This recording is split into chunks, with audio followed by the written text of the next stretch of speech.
ভারতবর্ষের প্রতিবেশী রাষ্ট্র বাংলাদেশে রয়েছে বহু প্রাচীন হিন্দু মন্দির। সেই সকল মন্দিরের মধ্যে সবচেয়ে প্রাচীন মন্দির শ্রী মাতা ঢাকেশ্বরী দেবীর মন্দির। এই মন্দিরটি বাংলাদেশের রাজধানী ঢাকায় অবস্থিত। ঢাকেশ্বরী মন্দিরের ইতিহাস বেশ প্রাচীন।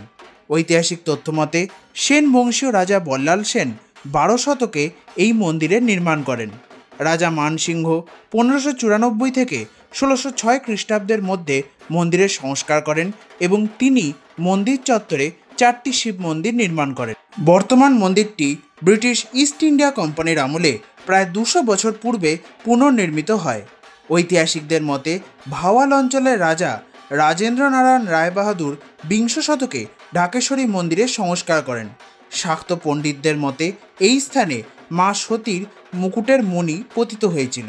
ঢাকেশ্বরী মন্দিরটি উজ্জ্বল হলুদ ও লাল বর্ণের এবং মূল মন্দিরের সামনে রয়েছে নাট মন্দির। মন্দির এলাকায় একটি কুণ্ড ও 4টি শিব মন্দির রয়েছে।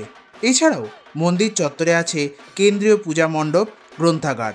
ঢাকেশ্বরী মন্দিরের মূল দেবী বিগ্রহকে দেশভাগ পরবর্তী দাঙ্গা থেকে রক্ষা করতে 1948 সালে গোপন বিমানে ভারতের পশ্চিমবঙ্গের কলকাতার কুমোরটুলি অঞ্চলে নিয়ে আসা হয়। এই মন্দিরটি মা দুর্গাকে উৎসর্গীকৃত। বাংলাদেশের ঢাকেশ্বরী মন্দিরের গর্ভগৃহে আদি বিগ্রহের প্রতিরূপ প্রতিষ্ঠিত রয়েছে। দেবীর সাথে লক্ষ্মী, সরস্বতী, গণেশ, কার্তিক দেবতা বিদ্যমান। ঢাকেশ্বরী মন্দিরে নিত্য পূজা অনুষ্ঠিত হয়।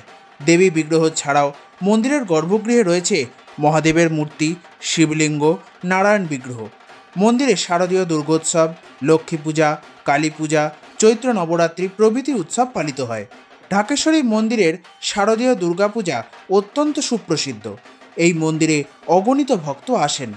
ঐতিহাসিক তথ্য মতে 1971 সালে বাংলাদেশের স্বাধীনতা যুদ্ধের সময় পাকিস্তানি সেনাদের হাতে ঢাকেশ্বরী মন্দির ক্ষতিগ্রস্ত হয়েছিল।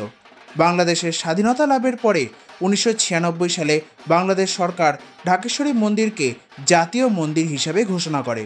মন্দির প্রাঙ্গণে এই দেশের জাতীয় পতাকা উত্তোলিত আছে। দেবী ঢাকেশ্বরের নাম থেকেই বাংলাদেশের রাজধানীর নাম হয়েছে ঢাকা। শ্রী ঢাকেশ্বরী দুর্গা মন্দির বাংলাদেশের সকল সনাতনীদের ভক্তি আস্থার কেন্দ্রস্থল। জয় মা ঢাকেশ্বরী।